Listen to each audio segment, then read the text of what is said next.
विकल्पों में। सभी बोले जिया कब तक उलझेगा।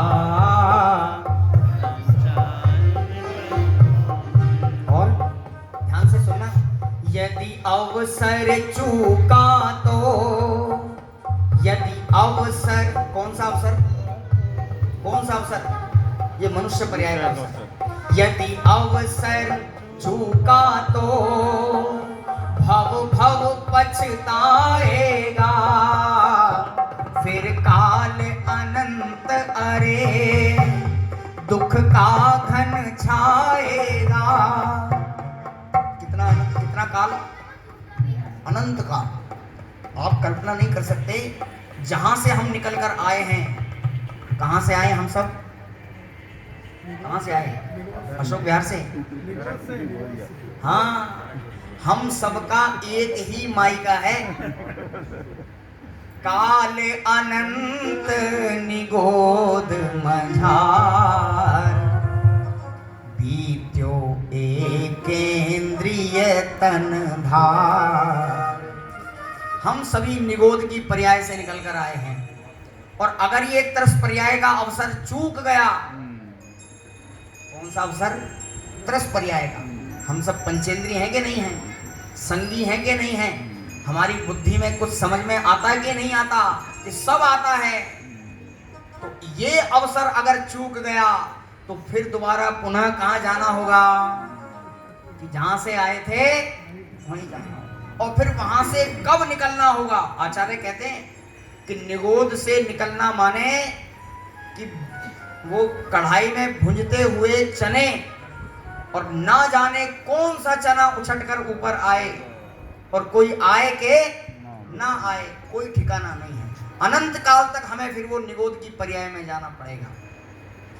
तो कहते हैं यदि अवसर चूका तो भव भव पछताएगा। देखो, हमारा सारा जीवन मात्र आगे की 10-20 सालों की पर्याय में निकल रहा है। बस अब आगे क्या होगा, अब क्या करना है, कितने वर्ष के लिए। कोई 10 साल है, कोई 20 साल है, कोई 25 साल है, कोई 30 साल है।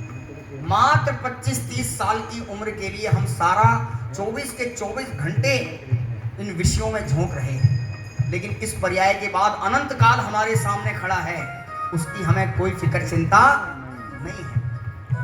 यदि अवसर चूका तो भव भव पछताएगा, फिर काल अनंत अरे दुख का घन छाएगा। और मार्मिक बात, यदि नर भव भी मिल गया, जिन सुत ना पाएगा, अनगिनती जन्मों में, अनगिनती कल्पों में, जिया कब तक उलझेगा संसार विकल्पों में। ये पंक्ति सब मिलकर बोले, जिया कब तक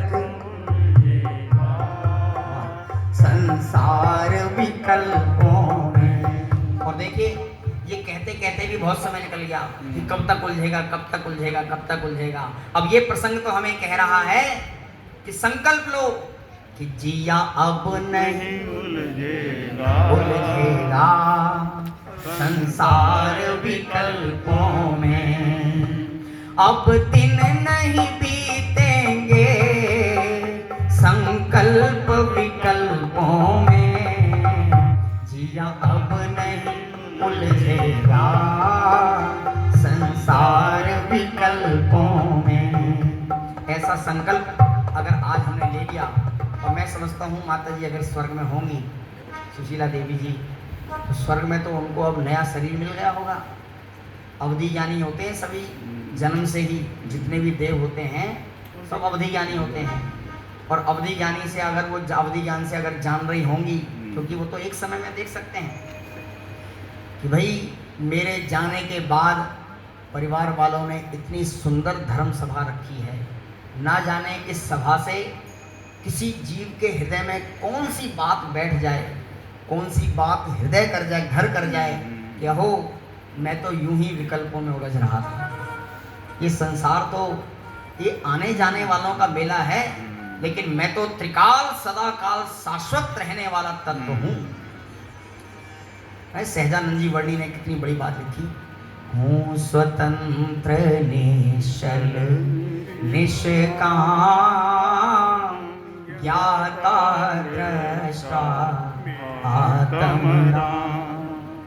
कभी अकेले में बैठकर पढ़कर तो देखो, होता स्वयं जगत परिणाम, मैं जग का करता क्या काम, और दूर हटो परकृत परिणाम, सहजानंद रहूं अभिराम। और इस पंचम काल में, इसने निकृष्ट काल में ये कौन कह सकता है कि मैं वो हूं, मैं वो हूं जो है भगवान, जो मैं हूं वो है भगवान। किससे तुलना करी अपनी? किसी प्रधानमंत्री से तुलना नहीं करी, देवों से तुलना नहीं करी, चक्रवर्ती से तुलना नहीं करी, काय से तुलना करी है? मैं जो हूं वो है भगवान, जो मैं हूं वो है भगवान। तो अंतर कहाँ है? अंतर यही ऊपरी। कौन सा अंतर है? ऊपर ऊपर का अंतर है, अंदर का कोई अंतर नहीं है। अंतर यही ऊपरी जान, वे विराग में या राग विधान। बस इतना हल्का सा अंतर है, एक बाल बराबर का अंतर है कि वहां वीतरागता है और यहाँ। आपको पता है हमारे सिर पर एक एक व्यक्ति के शीश पर अनंत अनंत सिद्ध विराजमान है। 343 घनराजू प्रमाण के इस लोकाकाश में एक राजू प्रमाण ये मध्य लोक है। उस एक राजू प्रमाण के मध्य लोक में 1,00,000 योजन प्रमाण ये जम्बू द्वीप है। 1,00,000 योजन प्रमाण इस जम्बू द्वीप में, इससे पहले 2.5 द्वीप है 45 लाख योजन प्रमाण। उस 45 लाख योजन की ऊपर सिद्ध शिला विराजमान है, और 2.5 द्वीप में जहां जहां जितना क्षेत्र है उस क्षेत्र से अनंत अनंत सिद्ध विराजमान हुए हैं। तो आप देख लीजिए, हम जहां भी बैठे हैं, दिल्ली में हो, मुंबई में हो, कलकत्ता में हो, हैं, या फिर लंदन में हो, अमेरिका में हो, ये सब 2.5 द्वीप में, इस पूरे 2.5 द्वीप में अनंत सिद्ध हमारे शीश पर विराजमान है। तो इसलिए जगत का कोई भी पाप का कार्य करते समय हमें ख्याल रहना चाहिए कि अनंत सिद्ध हमें देख रहे हैं, अनंत सिद्ध हमें जान रहे हैं। ऐसा विचार हम सभी को आए। ये सभा तभी सार्थक होगी। हमारे बीच में कुछ वैराग्य की अनुमोदना के समाचार भी आए हैं, मैं उनको यहाँ से पढ़ देता हूँ। गुरुवर विद्यासागर जी जीव रक्षा केंद्र जैन गौशाला दिल्ली से एक अनुमोदना, वैराग्य की अनुमोदना का एक पत्र प्राप्त हुआ है। संजय भाई जी सादर जय जिनेन्द्र। जैसे ही कल माता जी के स्वर्गवास का समाचार मिला, सारा जैन समाज और गौशाला परिवार शोक में डूब गया। माता जी एक धर्मपरायण, एक व्रतधारी श्राविका थी। वैसे ही संस्कार अपने परिवार के सभी बच्चों में आरोपित किए। संजय भाई अपने इन्हीं संस्कारों से देश, समाज और धर्म की सेवा कर रहे हैं। दुख की इस महान घड़ी में पूरा समाज आपके परिवार के साथ है। वीर प्रभु जी से प्रार्थना करते हैं कि दिवंगत आत्मा को अपने चरणों में स्थान प्राप्त कराएं, ऐसी हमारी भावना है। श्री जैन युवक नवयुवक मित्र मंडल अशोक विहार फेज 1। श्री संजय जी, आपकी माता जी और हमारी आंटी जी श्रीमती सुशीला देवी जी जैन के स्वर्गवास का समाचार मिला। मन को एक गहरा आघात लगा। माता जी मंदिर के हर एक कार्यक्रमों में बढ़ चढ़कर हिस्सा लेती थी, धर्म ग्रहण करती थी। वो संस्कारों की एक मिसाल थी।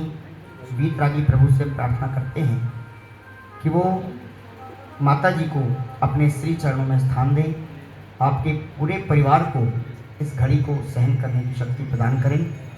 श्री सुदेश जी जैन, प्रधान जैन युवक मित्र मंडल। श्री दिगंबर जैन मंदिर अशोक विहार फेज 1। प्रिय प्रवीण जी, नवीन जी, संजय जी, जैसे ही माता श्री जी का स्वर्गवास का समाचार मिला, मन को एक गहरा आघात लगा। आपका पूरा परिवार बहुत ही धर्मपरायण परिवार है। आपकी माता श्री सुशीला देवी जी एक बहुत ही सीधी सच्ची महिला थी, जिन्होंने अपने जीवन में पूर्णतया जैन धर्म का पालन किया और अपने सभी परिवारजन में जिन धर्म के संस्कार दिए, जिसके फलस्वरूप आप सब और ख़ास तौर पर संजय जी प्रत्येक दिन अभिषेक करते हैं। उन्होंने जिन धर्म को समझने के लिए उसका गहरा अध्ययन भी किया है। अनंत प्रभु से प्रार्थना है कि आपकी माता जी को अपने श्री चरणों में स्थान दें। समस्त कार्यकारिणी की तरफ से उनके चरणों में श्रद्धांजलि अर्पित करते हैं। ओम शांति, ओम शांति, ओम शांति। वीरेंद्र जी जैन, प्रधान।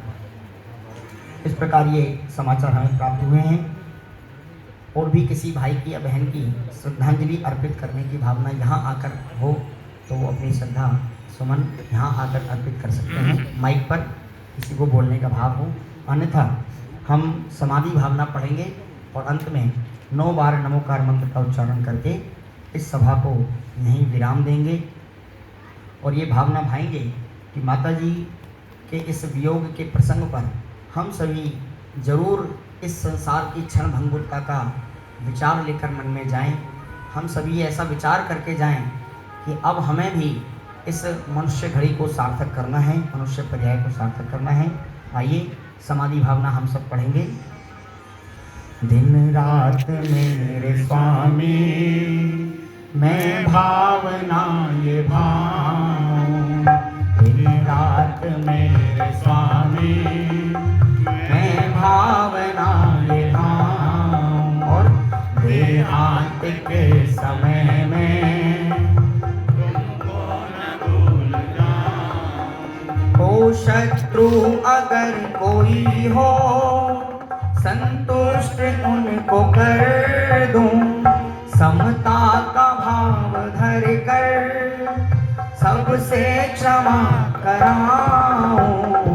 त्यागूं आहार पानी औषध विचार अवसर, बोलिए टूटे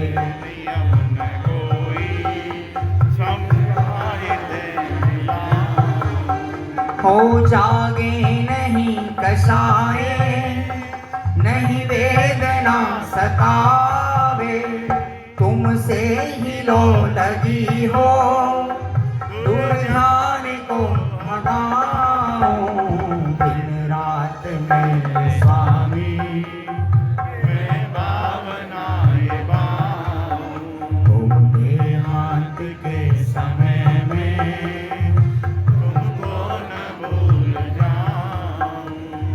आत्म स्वरूप अथवा आराधना विचार, बोलिए अरिहंत से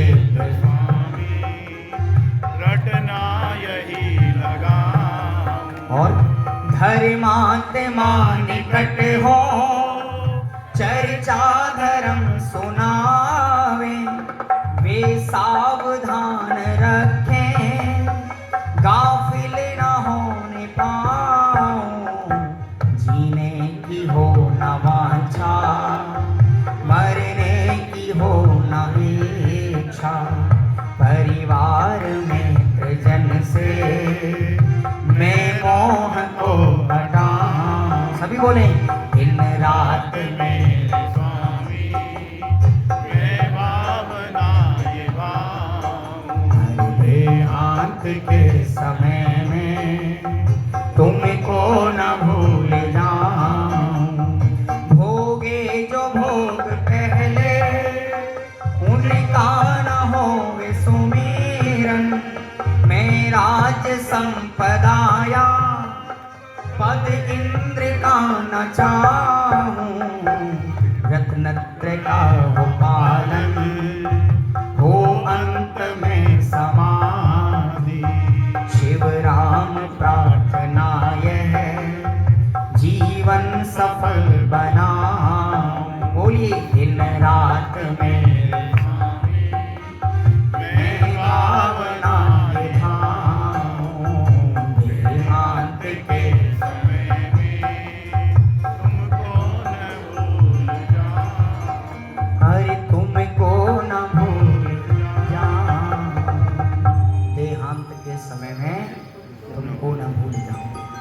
याद रखना, देहांत के समय में भगवान उसी को याद आएंगे जिन्होंने जीवन भर भगवान को याद किया हो। जीवन भर विषयों में लगने वालों को भगवान याद आने वाले नहीं हैं। इसलिए आज ही से हम भगवान को और भगवान के द्वारा बतलाए गए मार्ग को अपने जीवन में अपनाएं। और हम सभी ऐसी भावना भाते हैं, यूँ तो परिवार में पहले से ही धर्म के असीम संस्कार भरे पड़े हैं माता जी के प्रताप से, फिर भी हम सब ये भावना भाते हैं कि पूरा परिवार इस घड़ी में अपने परिणामों को संभालते हुए, धर्म का शरण लेते हुए, पंच परमेष्ठी भगवान की शरण लेते हुए माता जी के ही मार्ग पर चलें और मुक्ति मार्ग प्रशस्त करें। ऐसी भावना से ये अभी की सभा संपन्न होती है। 9 बार नमोकार मंत्र के उच्चारण के पश्चात परिवार के सभी लोगों से हम विदाई लेंगे। 9 बार नमोकार मंत्र। नमो अरिहंताणं, नमो सेवाणं, नमो आर्याणं, नमो वज्रायाणं, नमो लोहे सब साधुणं। बोलिए नमो अरिहंताणं, नमो सेवाणं, नमो आर्याणं, नमो वज्रायाणं, नमो लोहे सब साधुणं, नमो अरिहंताणं, नमो सेवाणं, नमो आर्याणं, नमो वज्रायाणं, नमो लोहे सब साधुणं। नमो अरिहंताणं, नमो सेधाणं, नमो आर्याणं, नमो वज्रायाणं, नमो लोहे सब साधुणं। बोलिए नमो अरिहंताणं, नमो सेवाणं, नमो आर्याणं, नमो वज्रायाणं, नमो लोहे सब साधुणं, नमो अरिहंताणं, नमो सेवाणं, नमो आर्याणं, नमो वज्रायाणं, नमो लोहे सब साधुणं। नमो अरिहंताणं, नमो सेधाणं, नमो आर्याणं, नमो वज्रायाणं, नमो लोहे सब साधुणं, नमो अरिहंताणं, नमो सेवाणं, नमो आर्याणं, नमो वज्रायाणं, नमो लोहे सब साधुणं। नमो अरिहंताणं, नमो सेधाणं, नमो आर्याणं, नमो वज्रायाणं, नमो लोहे सब साधुणं। ऐसो पंच नमो यारो, सर्व पाप प्रणाशनो, मंगलानं च सर्वसिद्धिं, परमं होय मंगलम्। बोलिए पंच परमेष्ठी भगवान की, अनंतानंद सिद्ध परमेष्ठी भगवंतों की, द्वादशांग जिनवाणी माता की। हम सभी एक बात की प्रेरणा और लेकर यहाँ से जाएं कि जैसे माता जी ने कहा कहकर गई हैं कि मेरी कोई उठावनी और कोई तेरवी ना की जाए, मात्र एक धर्म सभा। ये हम सबको एक प्रेरणा दे रही है बात कि भाई किसकी तेरवी किसकी उठावनी करनी शरीर की, मैं तो कहीं ना कहीं हूँ ही ना। बस आप अपने परिणामों को संभालने के लिए अगर कोई धर्म सभा रखते हैं तो हमें कोई आपत्ति नहीं है। ये जैन दर्शन की एक उत्कृष्ट प्रेरणा देने वाली बात है जो हम सबको ग्रहण करनी चाहिए। आइए अब हम सभी विदा लेते हैं परिवारजनों से।